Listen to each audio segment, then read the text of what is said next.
Now that you already knew the concept and the role of entropy and enthalpy in a spontaneous process, let us now determine whether melting of ice is spontaneous or not.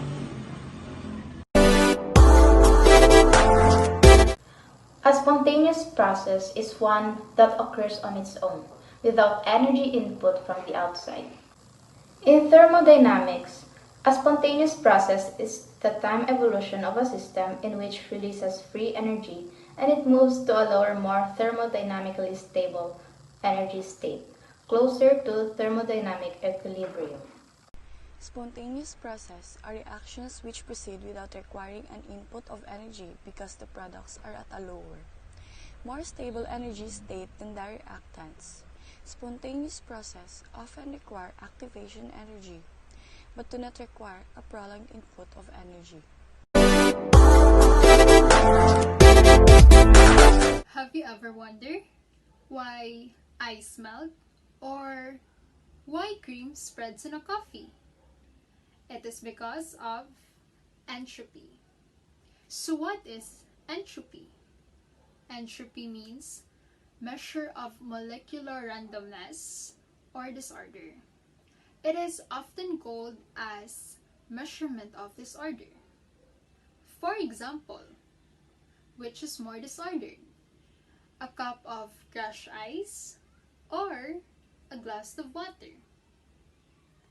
In that case, a glass of water is more or higher entropy than a cup of crushed ice. Entropy is everywhere in our daily life. We just don't realize it. For example, there are two libraries, A and B. Both these libraries contain exactly same number of books. All titles available in Library A is also available in Library B as well.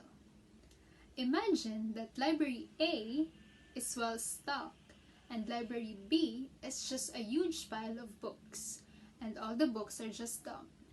As per for the first law of thermodynamics, both these libraries are equal.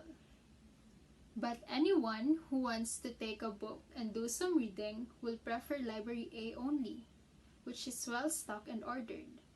Why? It's because Library A has less entropy.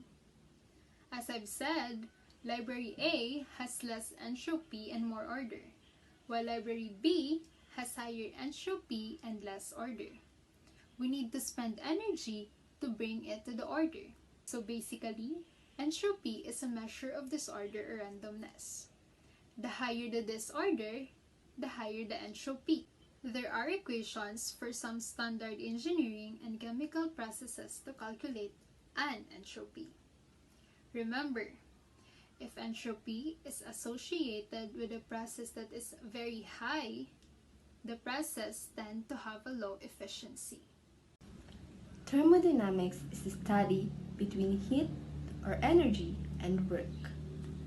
Enthalpy is a central factor in thermodynamics. It is the heat content of a system. The heat that passes into or out of the system during a reaction is the enthalpy change.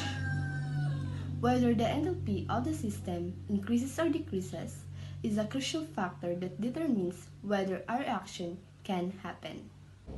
Enthalpy signifies H, or delta H is a measure of the total energy of a system and often expresses and simplifies energy transfer between systems.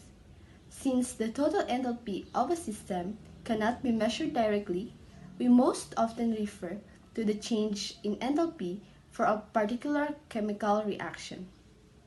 At constant pressure, the change in enthalpy is equal to the heat given off or the heat absorbed in a given chemical reaction.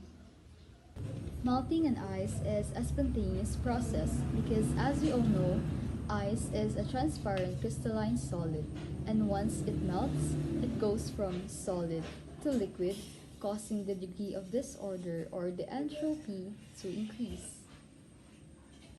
In ice, the molecules are very well ordered because of the H bond.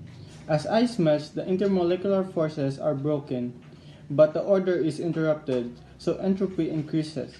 Water is more random than ice, so ice spontaneously melts at room temperature. At higher temperature, the melting process occurs spontaneously, so we can deduct that change in enthalpy is positive and change in entropy is also positive. We already know that melting in endothermic and increased entropy, so it seems that free energy equation works. We can see that the melting of an ice cube is spontaneously for high temperature. Spontaneous reaction, there is a tendency for things to be randomized. This increasing amount of disorder is referred as entropy. Melting of ice is an example of entropy. The molecules of ice are fixed or ordered. As soon as the ice melts, the molecules will become free to move and will eventually be disordered. Also, spontaneous reaction occurs in a given set of conditions without intervention.